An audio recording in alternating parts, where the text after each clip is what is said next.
नमस्कार, मी विशाल परदेशी. या बुलेटिनमध्ये आपलं सगळ्यांचं स्वागत. सुरुवात करूयात एका मोठ्या बातमीने. कोरोना रुग्णांना मोठा दिलासा मिळाला. हो, रेमडेसिवीरच्या किमतीत घट झालेली आहे. देशांतर्गत उत्पादित रेमडेसिवीरच्या किमती कमी होणार आहेत. कमीत कमी किमती ज्या आहेत ते ठेवण्यात याव्यात असे केंद्राने आदेश दिलेत. मायलॉनच्या इंजेक्शनची किंमत 4,800 वरनं 3,400 इतकी करण्यात आली आहे. जाणून घेऊयात कोणत्या इंजेक्शनच्या किमती किती करण्यात आल्या. यामध्ये कॅडिला हेल्थकेअरचं रेमडेसिवीर इंजेक्शन 2,800 वरनं 899. सिनगेन इंटरनॅशनल लिमिटेडचं जर आपण लक्षात घेतलं तर 3,950 वरनं 2,450. डॉक्टर रेड्डीज लॅबोरेटरीजचं 5,400 वरनं 2,700. सिप्लाचं 4,000 वरनं 3,000.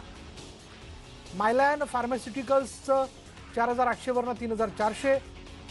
ज्युबिलंट जेनेरिक्सचं 4,700 वरनं 3,400 आणि हेटेरो हेल्थकेअरचं 5,400 वरनं 3,490 वर आता त्याच्या किमती ज्या आहेत त्या आणण्यात आल्या.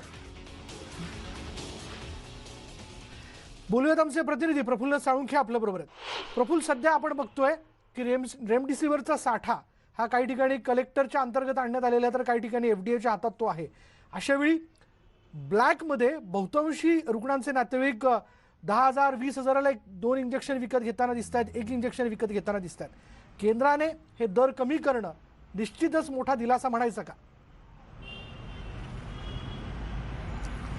एक सर्वात महत्त्वाचा विषय आपण जर पाहिलं तर केंद्र सरकारने यापूर्वी देखील अनेक वेळा रेमडेसिवीरच्या किमती ज्या आहेत त्या कमी केल्या आहेत आणि आता थेट 1,000 रुपयापर्यंत रेमडेसिवीरच्या किमती ज्या आहेत त्या 7 कंपन्यांच्या किमती ज्या आहेत त्या कमी करण्यात आलेल्या आहेत.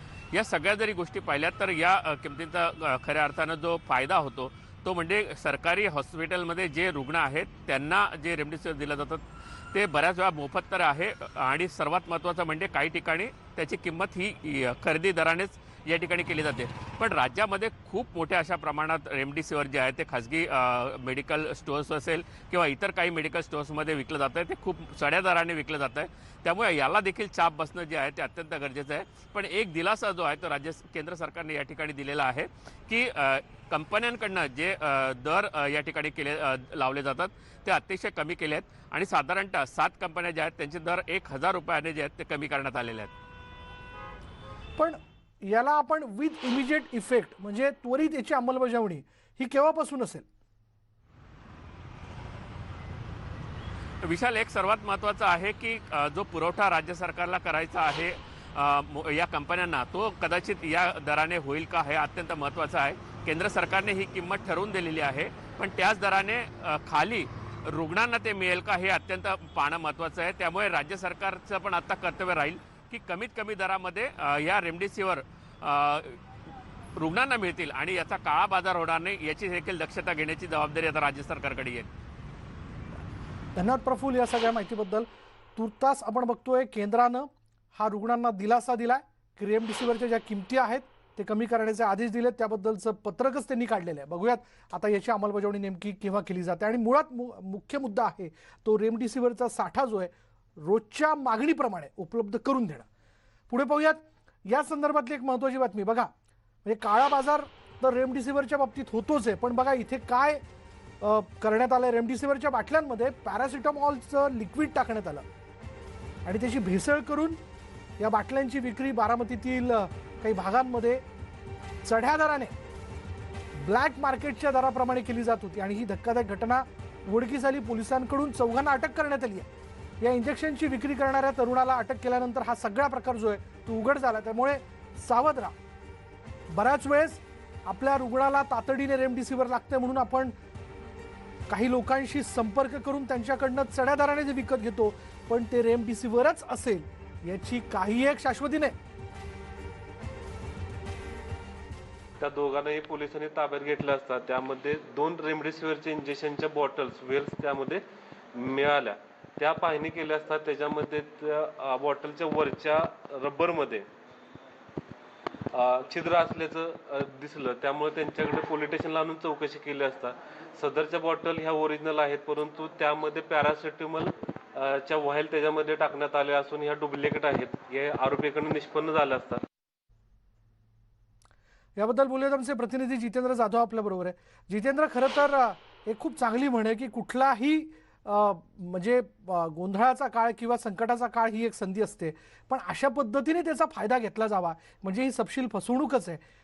कोण होते हे तरुण आणि किती दिवसांपासून हा सगळा प्रकार सुरू होता? विशाल, आपण सगळी याची सविस्तर माहिती आपल्या प्रेक्षकांना देखील सांगू. हा जो संदीप गायकवाड म्हणून आरोपी आहे, हा एका बारामतीमध्ये ICU सेंटरमध्ये कामाला होता आणि त्या ठिकाणी ज्या रेमडेसिवीरच्या मोकळ्या बाटल्या झाले इंजेक्शन दिल्यानंतर मोकळ्या बाटल्या होत्या, त्यांनी त्या कलेक्ट केल्यानंतर त्यांनी एवढ्यावरच न थांबता त्यांनी आपला जो मित्र होता दिलीप गायकवाड, तो हेल्थ इन्शुरन्सचं काम करायचा आणि मग ह्या दोघांची संगनमत झाली आणि मग बाबा एवढा रेमडेसिवीरचा तुटवडा आहे आणि असं असताना आपल्याला ह्याचा फायदा होऊ शकतो म्हणून ह्यांनी काय केलं, त्या रेमडेसिवीरच्या मध्ये जी एक चांदीच्या टाईपचं म्हणजे सिल्वर कलरचं जे टोकन असतं त्याच्यात आपलं म्हणतो पॅरासिटेमॉलची भरलं आणि नंतर फेविक्विकने ते आहे असं जणू पेशंटला ओरिजिनल वाटावं असं त्या पद्धतीने तयार केलं आणि मग संदीप गायकवाडला फोन यायचा. ते म्हणायचे की कुठं मिळेल, काय मिळेल. मग ते म्हणायचं की असा हेल्थ इन्शुरन्सचा दिलीप गायकवाड याच्याशी कॉन्टॅक्ट करा, ते तुम्हाला मिळवून देईल. मग हा इंजेक्शन त्या दिलीप गायकवाडला द्यायचा. नंतर दिलीप गायकवाडनी शंकर बिशा आणि प्रशांत गरग असे 2 सहकार्यामार्फत ह्यांनी चैन करून हे बाजारामध्ये विकल्याचं समोर येत आहे. आता या चौघांना काल पोलिसांनी रंगेहात पकडले.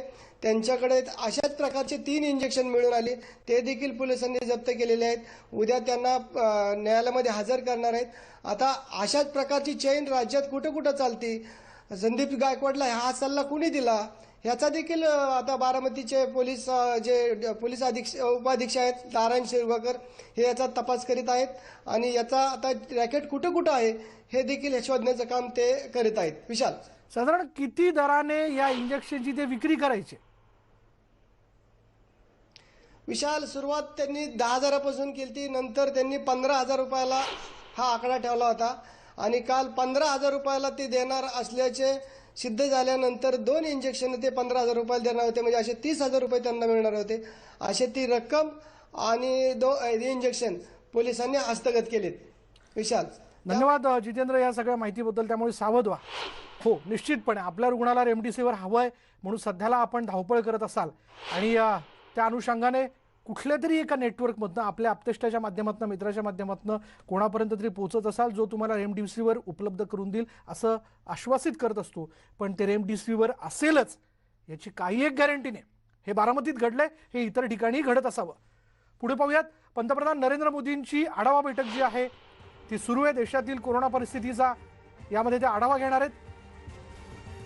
केंद्रातील काही प्रमुख मंत्री आणि अधिकाऱ्यांशी ते चर्चा करणार आहेत. आणि या बैठकीत म्हणजे देशात ज्या प्रकारे ऑक्सिजनचा तुटवडा, रेमडेसिवीर इंजेक्शनचा मुद्दा असेल, व्हेंटिलेटर, कारण रुग्णसंख्या ज्या प्रमाणात वाढते त्या तुलनेत आरोग्य व्यवस्था कमी पडते.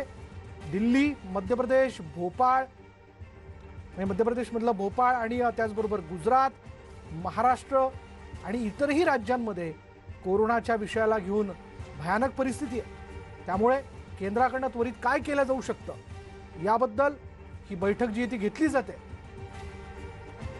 देशातल्या काही प्रमुख मंत्र्यांशी देखील या बैठकीच्या माध्यमातून ते संवाद साधतायत. बोलूयात. आमचे प्रतिनिधी प्रशांत लीला रामदास आपल्या बरोबर आहेत. प्रशांत, आजच्या या बैठकीतनं सध्याची परिस्थिती लक्षात घेता कोणते महत्त्वाचे निर्णय होऊ शकतात? महत्वाचं म्हणजे जर बघितलं, आजच केंद्रीय आरोग्य मंत्री डॉक्टर हर्षवर्धन यांनी देशातील सर्व आरोग्य मंत्र्यांची बैठक घेतली होती. त्यानंतर आता पंतप्रधान नरेंद्र मोदी बैठक घेत आहेत. महत्वाचं म्हणजे जर बघितलं, देशामध्ये काही राज्यांमध्ये कोरोनाचा जो विकराळ स्वरूप पुढे आलेला आहे त्या पार्श्वभूमीवरती होऊ शकतं की काही राज्यामध्ये लॉकडाऊन देखील लागू करण्यासंदर्भात निर्णय होण्याची शक्यता आहे. सोबतच ऑक्सिजनच्या संदर्भात या तुटवडा 10 राज्यात जाणवत होता त्या संदर्भात देखील अत्यंत महत्वाचा निर्णय होण्याची शक्यता आहे. त्यामुळे कुठेतरी असं म्हणावं लागेल की आपल्याला या सगळ्या पार्श्वभूमीवरती की जी कोरोनाचा आकडा विकराळ रूप पुढे येत आहे आणि आजची जी आकडेवारी जर बघितलं आपण 2,31,000 जवळपास ही आकडेवारी होती आणि 1447 लोकांचा मृत्यू झालेला होता. ही आकडेवारी अतिशय मोठी आहे. त्यामुळे या आकडेवारी कुठेतरी निर्बंध घालायचे आणि मृत्यूसंख्या रोखण्यासंदर्भात देखील केंद्र सरकार आणि राज्य सरकारांसोबत कशा पद्धतीने काम करता येईल या संदर्भात अत्यंत महत्वाची बैठक होत आहे. स्टुडिओ विशाल. धन्यवाद प्रशांत या सगळ्या माहितीबद्दल. बघूयात, सगळ्यांचं लक्ष या बैठकीकडे लागलंय, कारण आता राज्य सरकारमधली आरोग्य यंत्रणा कोलमडलेली असताना या सगळ्या परिस्थितीत केंद्राकडनं कोणत्या प्रकारे कोणकोणत्या विषयाला घेऊन मदतीचा हात दिला जातो याकडे सगळ्यांचं लक्ष आहे. पुढे पाहूयात. खरं तर फार वेगळ्या पद्धतीची वाक्य आहेत, पण जगण्याने छळले होते आणि मरणाने केली सुटका असं म्हणत असताना आता कोरोनाने छळले होते आणि मरणाने केली सुटका असं म्हणण्याची वेळ आलेली. पण हे छळणं जे ते पुढेही कायम राहिलं, गेल्यानंतरही कायम राहिलं, अशी जी बातमी आहे. अंत्यसंस्कारासाठी आता अक्षरशः नंबर लावावे लागतात. स्मशानभूमीबाहेर मृतदेहांच्या रांगा लागलेल्या आहेत. पुण्यातील हे धक्कादायक वास्तव आहे. ससूनमध्ये दररोज 40 ते 50 जणांचा या कोरोनामुळे मृत्यू होतोय. विद्युत वाहिनीत अंत्यसंस्कारावर मर्यादा आल्यात, त्यामुळे ज्या प्रकारे मृत्यूचा हा दर आहे त्या प्रमाणात खरं तर स्मशानभूमीतली अंत्यसंस्काराची व्यवस्था देखील कमी पडताना दिसते. एकूण शहरातली आरोग्य व्यवस्था जी आहे ती व्हेंटिलेटरवर गेली आहे का असा प्रश्न. याचं कारण आज दिवसभर शहरात ना बेड्स उपलब्ध होते, ना ऑक्सिजन उपलब्ध होता, ना रेमडेसिवीर उपलब्ध होते. त्यात रोज मृत्यूंची संख्या जी आहे ती इतक्या मोठ्या प्रमाणावरती वाढते. आणि सलग गेलं वर्षभर सातत्यानं विद्युत दाहिनीमध्ये ज्या कोविड पॉझिटिव्ह असलेल्या रुग्णांचे मृत्यू झाल्यानंतर त्यांच्यावर अंत्यसंस्कार केले जात होते. त्या विद्युत दाहिनींची ठिकाणं जी आहेत, भट्टी जी आहे ती सततच्या वापरामुळे उखडून गेली आणि काही ठराविक वेळ या मृतदेहांच्या दहनासाठी लागतो. साधारण 1 तासभर हा वेळ जो आहे तो लागत असतो. मात्र गेले काही दिवस सातत्यानं या विद्युत दाहिनीमध्ये अंत्यसंस्कार करून करून त्यांची कार्यक्षमता जी आहे ती कमी झाली आणि त्याच्यामुळे गेले आठवडाभर सातत्यानं ससूनमधून जे मृतदेह मिळायचे, रोज जिल्ह्याभरातले किंवा जिल्ह्याच्या बाहेरचे जे मृत्यू व्हायचे त्यांचे मृतदेह ससूनमधून बाहेर येऊन त्यांच्यावर अंत्यसंस्कार करेपर्यंत बराच काळ जो आहे तो लागत होता. अगदी काही वेळा 15 ते 20 तास हे मृतदेह जे आहेत ते नंबरला लावून ठेवावे लागत होते. अखेर काल महापालिकेकडून निर्णय करण्यात आलेला आहे, सगळ्या स्मशानभूमी ज्या आहेत शहरभरामधल्या तिथं आता कोविडचे अंत्यसंस्कार जे आहेत ते केले जातील. आणि केवळ विद्युत दाहिनीच नाही तर लाकडांच्या मदतीनं सुद्धा हे अंत्यसंस्कार जे ते केले जातील. तशी प्रक्रिया महापालिकेनं सुरू केली आणि गेले 2 दिवस ज्या रांगा लागलेल्या होत्या अक्षरशः अंत्यसंस्कार करण्यासाठी सुद्धा साधारण 10 ते 15 तास थांबावं लागत होतं. त्या परिस्थितीवरती आता मात करावी लागेल. याचं कारण ज्या वेगानं मृत्यू होत होते त्या वेगानं अंत्यसंस्कार करण्यासाठीची यंत्रणा जी आहे ती उपलब्ध नव्हती आणि अखेर आता लाकडावरती अंत्यसंस्कार करायचा निर्णय झाल्यानंतर ही यंत्रणा जी आहे ती काही अंशी तिला रिलीफ मिळेल असं चित्र आहे. याचं कारण आज शहरभरामध्ये अनेक वैकुंठांमध्ये हे अंत्यसंस्कार जे आहेत ते केले जात आहेत. रोज ससूनमध्ये 45-50च्या आसपास मृत्यू व्हायचे. शहरभरामध्ये आणखी 30 ते 40 जणांचे मृत्यू व्हायचे. रोजचा मृत्यूचा आकडा 80-85 पर्यंत पोहोचलेला असायचा आणि त्याच्यामुळे अंत्यसंस्कार करायला जो वेळ लागायचा विद्युत दाहिनीमध्ये प्रोटोकॉलनुसार तो आता लाकडावरती अंत्यसंस्कार केल्यामुळे बऱ्याच अंशी कमी होईल असं दिसतंय. मात्र ही परिस्थिती जी आहे ती अत्यंत विषण्ण आणि विदारक आहे. ज्या पद्धतीनं आधी उपचार मिळवण्यासाठी झगडावं लागतं त्याच पद्धतीनं मृत्यूनंतर सुद्धा अंत्यसंस्कार करण्यासाठी झगडावं लागणं हे दुर्दैवी आहे. या व्यवस्थेवरचा ताण जो आहे तो प्रचंड मोठ्या प्रमाणावरती वाढलेला आहे आणि ती कधीही कोलमडू शकेल अशी परिस्थिती निर्माण झाली आहे.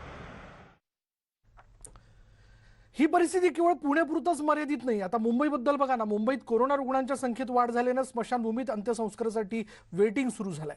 चंदनवाडी, मरीन लाईन्स, सायन आणि धारावी इथल्या स्मशानभूमीत अंत्यसंस्काराकरता 8 तासांपेक्षा जास्त वेळ लागत असल्याचा दावा भाजप नेते किरीट सोमय्या यांनी केलाय. ज्याप्रमाणे कोरोनाबाधितांच्या उपचारांकडे लक्ष दिलं जात आहे तसंच रुग्णांच्या अंत्यसंस्कारांवरही लक्ष द्यावं अशी मागणी त्यांनी केली आहे.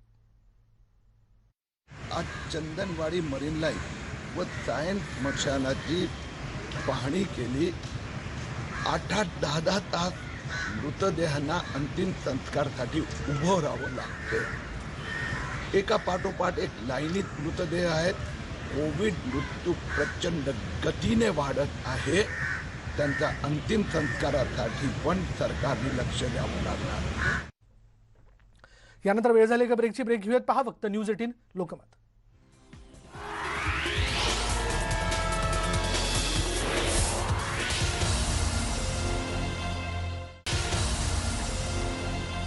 ब्रेकनंतर बघूयात एक ब्रेकिंग न्यूज अशी आहे की राज्यात आता आजच्या दिवसात जर लक्षात घेतले तर 67,123 नवीन रुग्ण सापडलेले आहेत. दिवसभरात बघा धक्कादायक आहे, 419 रुग्णांचा मृत्यू झालाय. राज्यातील मृत्यूदर हा आता 1.59% इतका झालाय. आज 66,763 रुग्णांना डिस्चार्ज देण्यात आलाय. बोलूयात आमचे प्रतिनिधी प्रफुल्ल साळुंके आपल्या बरोबर आहे. प्रफुल्ल, म्हणजे प्रत्येक दिवशी खरं तर ही आकडेवारी आपल्या प्रेक्षकांना सांगणं यात खरं तर आपल्याला देखील पत्रकार म्हणून धडधड होते, पण परत एकदा लोकांना आपल्याला हेच सांगावं लागणार आहे की सावध व्हा. प्रफुल्ल. नक्कीच विशाल, आपण जर पाहिलं तर आकडेवारी जी आहे ती करोनाची दिवसेंदिवस वाढते आहे. आपण जर पाहिलं तर हा जवळपास तिसरा आठवडा असा आहे की जो 50,000च्या वर रुग्ण आहे, त्यानंतर 60,000 झाले आणि आता तर तब्बल 67,000 रुग्ण जे आहेत ते आज राज्यभरात या ठिकाणी सापडलेले आपल्याला पाहायला मिळत आहेत. आणि सगळ्यात मोठी आणि धक्कादायक गोष्ट म्हणजे जवळपास 419 रुग्णांचा मृत्यू राज्यामध्ये आज नोंदला गेलेला आहे. निश्चित ही राज्याला चिंतादायक बाब आपल्याला या ठिकाणी म्हणावी लागेल. आणि सर्वात महत्वाचं म्हणजे आणखी एक गोष्ट म्हणजे की करोना रुग्णांचं प्रमाण जरी बरं होण्याचं वाढत असलं तरी देखील त्यापेक्षा 10% रुग्ण जे आहेत ते मोठ्या प्रमाणात सापडत आहेत. ही अतिशय चिंतेची बाब आहे. त्यामुळे राज्यातल्या जनतेने पुन्हा एकदा लक्षात घ्यावं. आजचा आकडा हा बघा, आजचा आकडा हा साधारण 66,000च्या वरती गेलेला आहे. 66,123 रुग्ण. म्हणजे हे फारच निराश करणारं वातावरण आहे. पण यातनं जर आपल्याला हे सगळं नियंत्रणात आणायचं असेल तर आपल्या सगळ्यांना आवाहन आहे, अपील आहे, विनंती आहे की आपण कोरोनाशी संबंधित सगळ्या त्रिसूत्रीचं पालन करूयात. या सगळ्या घडामोडीनंतर या बुलेटिनमध्ये आज आपण इथे थांबूयात. पहा फक्त न्यूज 18 लोकमत.